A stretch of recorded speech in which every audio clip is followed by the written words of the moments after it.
नमस्कार, स्वागत है आप सभी का आपके अपने YouTube चैनल एनमिसा क्लासेस में। साथियों, आज हम चर्चा करेंगे बीएड 33 सेमेस्टर के हिंदी शिक्षण की इकाई 2 में हिंदी शिक्षण के उद्देश्य। ठीक है, आज इसी टॉपिक पे हम चर्चा करेंगे और संपूर्ण जानकारी बहुत ही कम समय में मुख्य बिंदुओं के द्वारा प्राप्त करेंगे। तो वीडियो को अंत तक जरूर देखिए, जिससे कि आप पूरी जो भी तथ्य हैं उनसे आप अवगत हो सके और आपका ज्ञानवर्धन भी हो सके तथा आपके अपने नोट्स जो हैं वो पूरे बन सकें। ठीक है, तो साथियों, क्लास अच्छी लगे तो इसको लाइक भी करिए, शेयर करिए, ना समझ में आए तो कमेंट करिए। क्लास अच्छी लगे तो कमेंट करके हमें और प्रोत्साहित करिए तथा अन्य अपने बीएड 33 सेमेस्टर के प्रशिक्षुओं में से शेयर करिए, जिससे कि उन्हें भी लाभ मिल सके। चलिए बिना देर के भी हम शुरू करते हैं। देखिए, सबसे पहले बात करेंगे हम हिंदी शिक्षण के उद्देश्य। देखिए, हिंदी शिक्षण के उद्देश्य के अगर बारे में चर्चा करें तो हम बातें हैं कि जो हमारा ये शिक्षण की प्रक्रिया है यह त्रिध्रुवी है। आप पहले से भी जानते हैं कि शिक्षा की प्रक्रिया क्या है, त्रिध्रुवी। त्रिध्रुवी मतलब एक ध्रुव है, यानी एक त्रिभुज है जिसमें कि 3 ध्रुव हैं। तो शिक्षण की जो प्रक्रिया है यह इन 3 ध्रुवों पर आधारित है। जैसे अगर पहले बताया था कौन कौन से त्रिध्रुव इसके, पहला है छात्र, दूसरा है शिक्षक और तीसरा है पाठ्यक्रम। शिक्षक और पाठ्यक्रम। अब हम बात करेंगे यह जो शिक्षा की त्रिध्रुव प्रक्रिया है यह कैसे संचालित होती है। तो यह भी 3 ध्रुवों पे आधारित है। ये तो हो गया कि शिक्षा एक त्रिध्रुवी प्रक्रिया है, ठीक है। लेकिन अब हम बात करेंगे शिक्षा की त्रिध्रुवी प्रक्रिया है यह कैसे संचालित होती है। तो इसके लिए भी एक हम त्रिभुज बना के आपको दिखाते हैं। देखिए, यह जो त्रिभुज है इसे सबसे पहले ऊपर है उद्देश्य, इसको लिख करके समझाता हूँ अभी। उद्देश्य, उसके बाद है अधिगम अनुभव, अधिगम अनुभव, ठीक है। उसके बाद आता है हमारा मूल्यांकन, तीसरा जो ध्रुव है इसमें मूल्यांकन, तीसरा बिंदु मूल्यांकन। तो ये शिक्षा की त्रिध्रुवी प्रक्रिया के 3 ध्रुव थे, पहला, दूसरा, तीसरा। और ये शिक्षा प्रक्रिया कैसे संचालित होती है, ठीक है, कैसे शिक्षा प्रक्रिया संपादित होती है, ठीक है, उसके लिए ये 3 मुख्य बिंदु हैं शिक्षा प्रक्रिया को संपादित करने के लिए। देखिए, सबसे पहला क्या है, उद्देश्य, यानी कि जो भी हम शिक्षण कार्य कर रहे हैं उस शिक्षण कार्य का एक निश्चित उद्देश्य होता है। जैसे मैं ही शिक्षण कार्य कर रहा हूँ तो मेरा एक उद्देश्य है कि आपको हिंदी शिक्षण के उद्देश्य का ज्ञान हो जाए। उसके बाद आता है अधिगम अनुभव। अब शिक्षक जो है वह जब उद्देश्यों का निर्धारण कर लेता है उसके बाद आता है दूसरे नंबर पे अधिगम अनुभव, यानी कि वह अपने जो भी अधिगम किया हुआ, जो भी उसे जानकारी है और जो उसके अनुभव हैं उनको अपने छात्रों को प्रदान करता है। ठीक है, वह क्या करता है, ट्रांसफ़र करता है। उसके बाद क्या है, जब ट्रांसफ़र कर लेता है तो फिर वह क्या करता है, लास्ट में मूल्यांकन करता है। ये तीसरा स्टेप है और इसी के द्वारा मूल्यांकन करने के बाद उसका रिजल्ट बनाता है और छात्रों को प्रदान करता है। ठीक है, तो यही है क्या शिक्षण प्रक्रिया की कार्यशैली, यानी कि शिक्षा प्रक्रिया कैसे संपादित होती है, कैसे चलती है, इन्हीं 3 मुख्य बिंदुओं पर चलती है। पहला उद्देश्य बनता है शिक्षण का, दूसरा अधिगम अनुभव है और तीसरा क्या है, मूल्यांकन है। तो आज हमें पढ़ना है इन उद्देश्यों के बारे में। किसके बारे में, इन उद्देश्यों के बारे में, यानी शिक्षण के जो उद्देश्य है। कौन सा विषय पढ़ रहे हैं, हिंदी पढ़ रहे हैं तो हिंदी शिक्षण के उद्देश्य की बात करेंगे। तो हिंदी शिक्षण के उद्देश्य की हम बात करेंगे आज कि हिंदी शिक्षण के उद्देश्य का निर्धारण कैसे होता है, कितने उद्देश्य हैं, क्या उद्देश्य हैं, इनके बारे में चर्चा करेंगे। ठीक है, तो यह तभी मैंने भूमिका आपको बताई। ठीक, समझ गए होंगे आप कि शिक्षा एक त्रिध्रुवी प्रक्रिया है, 3 ध्रुव ये होते हैं। उसके बाद शिक्षण कार्य को संपादित करने के लिए 3 मुख्य बिंदु होते हैं। ये पहला है शिक्षण का उद्देश्य, उसके बाद अधिगम अनुभव और लास्ट में होता है मूल्यांकन। ठीक, अब देखिए हम बात करेंगे आप हिंदी शिक्षण के उद्देश्य की हम आज बात करेंगे। सबसे पहला तो हिंदी शिक्षण के निम्नलिखित उद्देश्य हैं, जैसा कि उन्होंने यहाँ पे 8 उद्देश्य लिखा हुआ है। तो सबसे पहला उद्देश्य देखिए इसमें क्या है।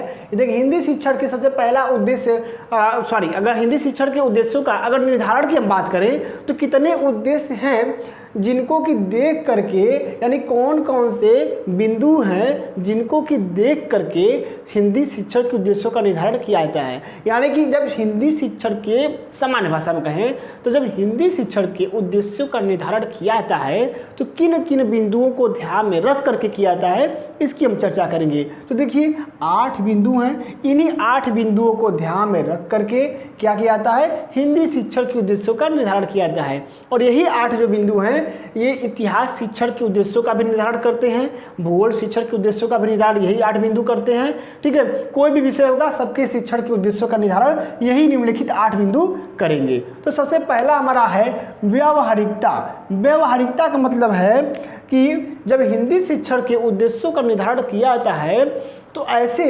उद्देश्यों का निर्माण किया जाता है जो कि क्या हो, व्यवहारिक हो। व्यवहारिक अर्थ यहाँ पर यह है कि जो कि व्यवहार में आ जाए, ऐसा नहीं कि सिर्फ सिद्धांतिक ज्ञान पढ़ाया जाए। ठीक है, यानी कि ऐसे चीज़ों का ज्ञान बालकों को कराया जाए जो कि बालक के वर्तमान समय और भावी समय दोनों के लिए उपयोगी हो। ऐसा नहीं कि आज हम पढ़ा दी तो इस समय काम दे रहा है, बाद में काम ही नहीं दे, तो ऐसा चीज़ हमें नहीं समाहित करना है अपने उद्देश्यों में। ठीक है, तो सबसे पहला क्या है, व्यवहारिकता। हिंदी शिक्षण के उद्देश्यों का निर्धारण व्यवहारिकता को ध्यान में रख के किया जाता है, यानी कि जो भी उद्देश्य हो वो व्यवहारिक हो। दूसरा है व्यवहारिक, मतलब कि आसानी से जो बालक है उनको अपना करके उनकी कार्य पद्धति पे कार्य कर सके। आगे है अनुक्रम। अनुक्रम का अर्थ यहाँ पर यह है कि जो उद्देश्य हैं वो उचित क्रम में होने चाहिए। जैसे आप पढ़े होंगे कि सरल से कठिन की तरफ, ठीक है, सूक्ष्म से बृहद की तरफ, ये सब आपने पढ़ा होगा। तो उसमें क्या होता है, यानी सबसे पहले क्रम में जो भी हिंदी शिक्षण के उद्देश्य हों वह एक क्रम में हो। ठीक है, सबसे पहले वह ज्ञानात्मक स्तर का विकास करें, फिर भावात्मक स्तर का विकास करें, फिर क्रियात्मक स्तर का विकास करें। जैसे कि एग्जाम्पल मैं आपको देता हूँ अनुक्रम के संबंध में ही। जैसे कि मान लीजिए हम सिकंदर का टॉपिक पढ़ा रहे हैं, सॉरी ये तो इतिहास चले गए, हम बात करेंगे हिंदी की बात कर रहे हैं। तो हिंदी मान लीजिए कि कोई चैप्टर है, मान लीजिए कि प्रकृति का कोई चैप्टर है, प्रकृति संबंधित। ठीक है, तब वहाँ का वर्णन कर रहे हैं तो हमारा एक अनुक्रम जो होगा हिंदी शिक्षण के उद्देश्य जो हमारा क्या है कि बालकों को सबसे पहले क्या करना, प्रकृति के सौंदर्य से, प्रकृति के सौंदर्य के भाव से परिचित कराना। ठीक है, उसके बाद दूसरा हमारा उद्देश्य होगा कि बालकों में प्रकृति के प्रति क्या करना, स्नेह उत्पन्न करना। ठीक है, उसके बाद हम तीसरा जो हमारा उद्देश्य होगा क्रियात्मक, वह यह होगा कि बालकों को प्रकृति के जो भी विभिन्न पक्ष हैं उनसे संबंधित चित्र बनाने को कहना। तो सबसे पहले हमने क्या किया, सबसे पहले हमने उनको प्रकृति के बारे में ज्ञान प्रदान किया। उसके बाद हमने क्या किया, उसके बाद हमने प्रकृति से संबंधित जो भाव हैं, अपनापन की भाव है, सुरक्षा का भाव है, उसको जागृत किया बालकों के अंदर। और तीसरे बार हमने क्या किया उद्देश्य में कि बालकों को प्रकृति के प्रति जो भी लगाव रखने के बाद जो भी चित्र हैं, जैसे कि पहाड़ है, नदी है, इन सब का चित्र बनाने के लिए हमने कह दिया। तो धीरे धीरे क्या हुआ, यह एक अनुक्रम में हुआ। तो यही करा हिंदी शिक्षण के उद्देश्यों का जब निर्धारण करते हैं तो क्रम का भी ध्यान रखते हैं। आगे देखेंगे हम छात्रों के अनुरूप, यानी कि हिंदी शिक्षण का जो उद्देश्य निर्धारित किया जाता है तो ऐसा उद्देश्य निर्धारित किया जाता है जो कि छात्रों के अनुरूप हो, यानी छात्र उनको अपना सके, छात्र उनको समझ सके। ठीक है, आगे हम बात करेंगे शिक्षा मनोविज्ञान की। देखिए हमने पहले बता दिया कि मनोविज्ञान के कई सारे क्षेत्र हैं, लगभग 12 या 13 क्षेत्र हैं। तो मनोविज्ञान जो क्षेत्र है, स्कोप जो इसका है, इसमें एक शिक्षा मनोविज्ञान भी आता है, औद्योगिक मनोविज्ञान भी है, पशु मनोविज्ञान भी है। ठीक है, तो इसमें जो शिक्षा मनोविज्ञान है इसका भी ख्याल रखा जाता है। यानी शिक्षा मनोविज्ञान क्या मतलब है कि बालक की मानसिक जो आयु है उसको ध्यान में रख करके चीज़ें पढ़ाई जाती हैं।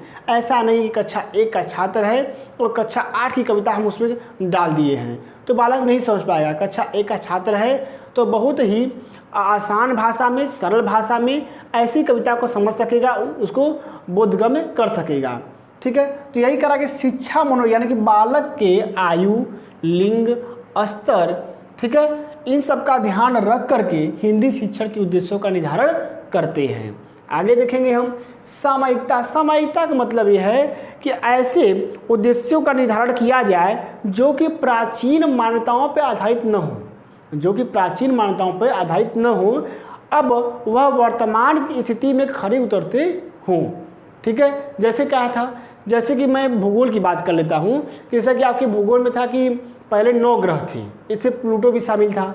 अब क्या है, अब वह प्राचीन धारा खत्म हो चुकी है, अब प्लूटो को ग्रह की श्रेणी से समाप्त करके 8 ग्रह कर दिए गए हैं। ठीक है, तो वही बात हो रही है कि हिंदी शिक्षण के जो उद्देश्यों का निर्धारण करते हैं तो उसमें हमें ध्यान देते हैं कि इस समय का वर्तमान समय का परिवेश है वह उस उद्देश्यों के अनुरूप हो। आगे बात करेंगे उपयोगिता का। तो हिंदी शिक्षण का उद्देश्य निर्धारित करते समय उपयोगिता का भी ख्याल रखा जाता है कि ऐसे उद्देश्यों का निर्माण किया जाए जो कि उपयोगी हों। ठीक है, आगे बात करेंगे हम छात्र की आवश्यकता। देखिए, आज की दुनिया में कोई भी कार्य कोई बिना आवश्यकता के, बिना उद्देश्य के नहीं करता है। ठीक है, मैं आपको पढ़ा रहा हूँ तो मेरे भी कुछ उद्देश्य होंगे, मेरी भी आवश्यकता होगी। आप मुझसे पढ़ रहे हैं तो आपकी कुछ आवश्यकता होगी, आपके भी कुछ उद्देश्य होंगे। ठीक इसी प्रकार से जब हिंदी शिक्षण के उद्देश्यों का निर्धारण करते हैं तो उस समय छात्र की आवश्यकता को भी ध्यान में रखा जाता है। छात्र की आवश्यकता को ध्यान में रखने से मतलब ये है कि छात्र क्या हिंदी में पढ़ना चाहता है, वह गद्य पढ़ना चाहता है कि पद्य पढ़ना चाहता है। अगर गद्य पढ़ना चाहता है तो हिंदी शिक्षण में जो गद्य के उद्देश्य हैं उनका निर्धारण किया जाएगा उसके पर लिए। ठीक है, तो यही कि छात्र की आवश्यकताओं का ध्यान रखा जाता है हिंदी शिक्षण के उद्देश्यों के निर्धारण का क्रम निर्धारित करते समय। ठीक है, आगे बात करेंगे हम, लास्ट है हमारा समाज की आवश्यकता। देखिए, मनुष्य एक सामाजिक प्राणी हम बार बार कहते हैं, तो कोई भी कार्य होगा हिंदी शिक्षण के उद्देश्यों का अगर निर्धारण किया जाएगा कि हिंदी का ज्ञान प्राप्त करके बालक क्या क्या सीख सकता है, क्या क्या कर सकता है, तो उसमें समाज की आवश्यकता का भी ध्यान रखा जाता है। जैसे समाज की आवश्यकता का मतलब यह है कि समाज यह चाहता है कि बालक अपनी मातृभाषा का शुद्ध शुद्ध उच्चारण और लेखन कर सके। तो जब हिंदी शिक्षण के उद्देश्यों का निर्धारण किया जाएगा तो उसके उद्देश्यों के निर्धारण में एक ये भी उद्देश्य होगा कि बालक सही ढंग से शुद्ध उच्चारण करके शुद्ध वर्तनी के साथ लेखन और वाचन कर सके। यह भी उद्देश्यों में समाहित होगा। तो यह उद्देश्य में समाहित होगा तो किसको ध्यान में रख करके, समाज की आवश्यकता को ध्यान में रखते हुए। तो यही बात है हिंदी शिक्षण के उद्देश्यों का निर्धारण की। अब हम बात करते हैं कि हिंदी शिक्षण के कौन कौन से उद्देश्य हैं। ठीक है, आप स्क्रीनशॉट लेना चाहते हैं तो स्क्रीनशॉट ले लीजिए, उसके बाद में आगे शुरू करूँगा। ठीक है,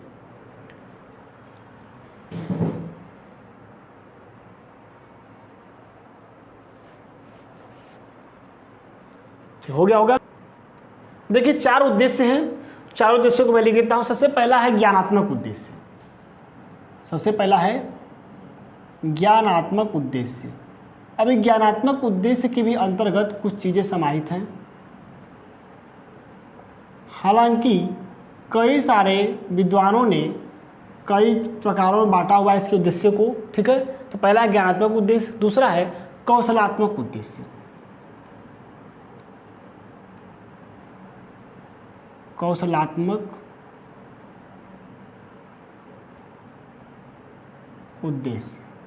ठीक है, और तीसरा हमारा है, तीसरा और चौथा हमारे हैं आपके रसात्मक उद्देश्य। अब इसके अंतर्गत कुछ हेडिंग है, रसात्मक उद्देश्य।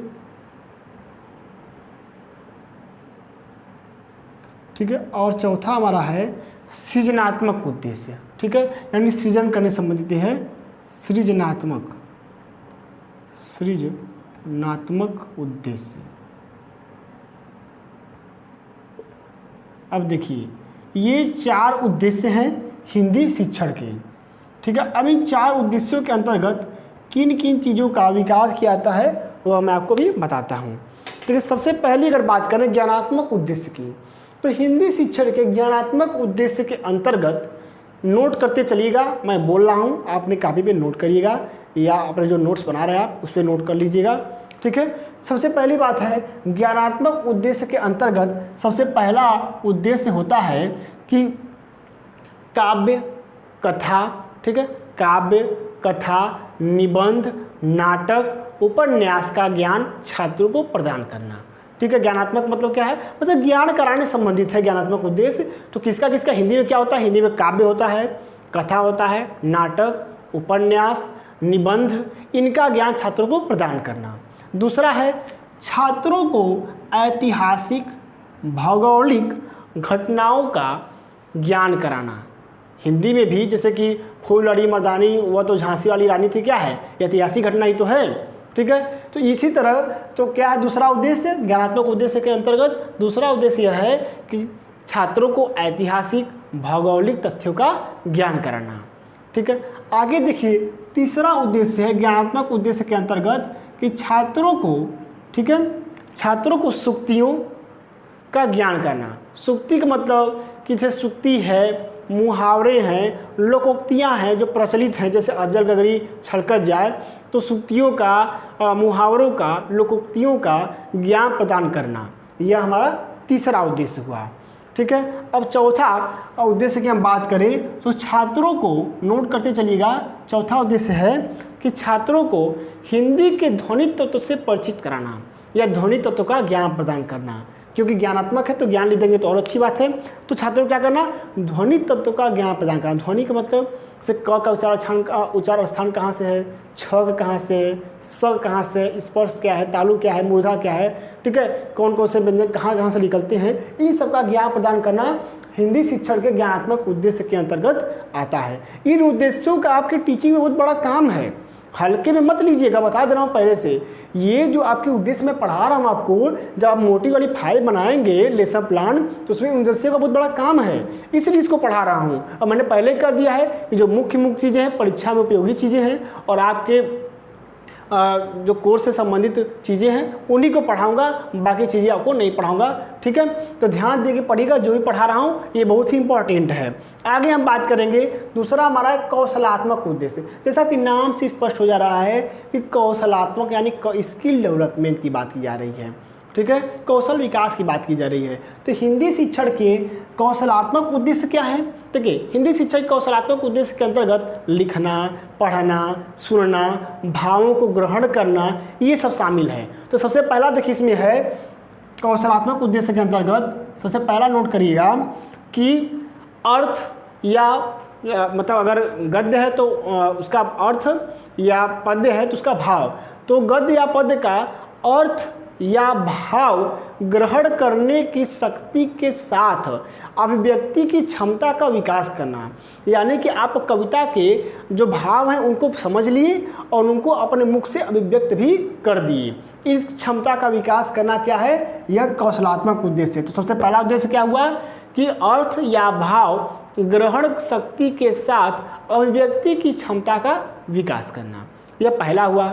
दूसरा हमारा क्या आता है, दूसरा कौशलात्मक उद्देश्य के अंतर्गत ये आता है कि मुहावरों का ज्ञान प्रदान करना। क्या करना, मुहावरों का ज्ञान प्रदान करना। वो पहले बार मैंने बताया था आपको कि सूक्तियों और लोकोक्तियों का ज्ञान प्रदान करना। इसमें क्या आता है, इसमें आता है मुहावरों का ज्ञान प्रदान करना, ठीक है। अब तीसरे नंबर पर इसमें क्या आएगा, देखिए यति गति, यानी कि आप जानते हैं यति गति क्या होता है, जो पढ़े होंगे व्याकरण वो जानते होंगे कि यति गति क्या है। तो यति गति लय तथा उचित आरोह अवरोह के साथ जो भी पद्य हैं उनका वाचन का ज्ञान करना। जैसे इसका मतलब क्या समझिएगा, जैसे कि हम पढ़ रहे हैं वीर रस की कविता, तो ऐसे नहीं पढ़ेंगे कि जैसे कि मरे हुए हैं, यानी कि करुण रस की आवाज़ नहीं कि खूब लड़ी मर्दानी वह तो झांसी वाली रानी थी, ऐसे नहीं पढ़ना है।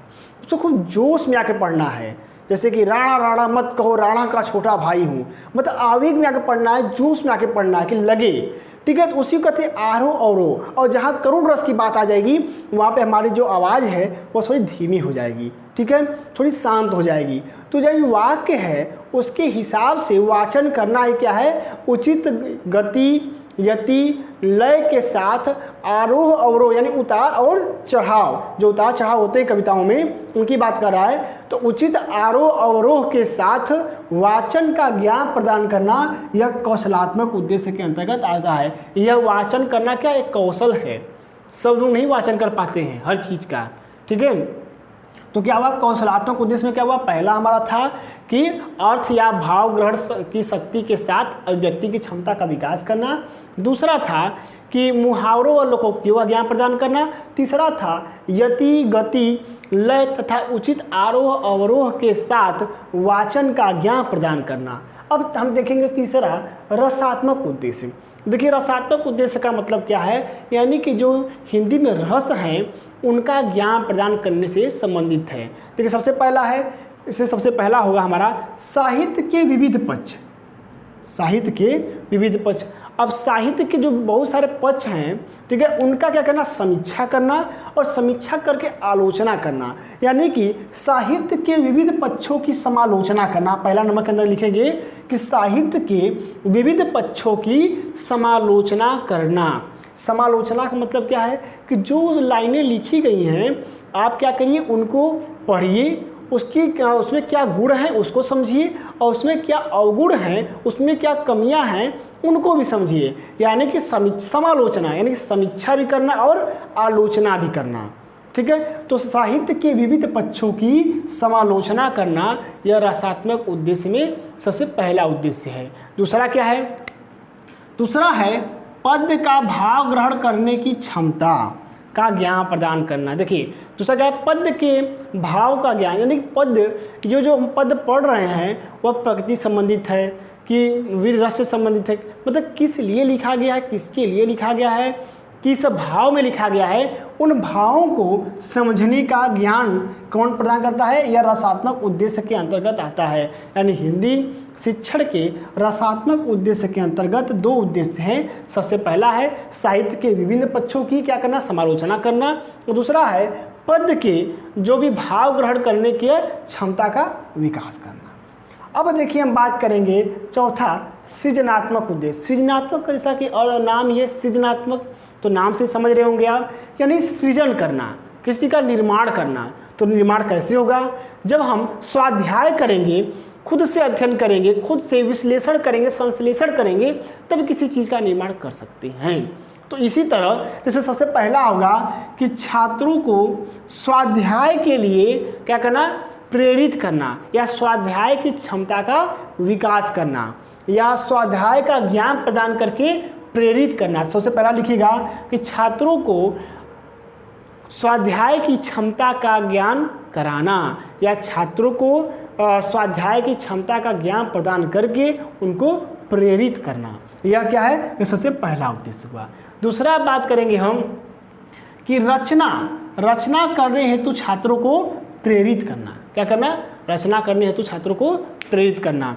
तो इस तरह से मैंने आपको सभी बता दिया। अब आप फिर से दोहरा देते हैं। ज्ञानात्मक उद्देश्य के अंतर्गत आता है काव्य, कथा, निबंध, नाटक, उपन्यास का ज्ञान प्रदान करना।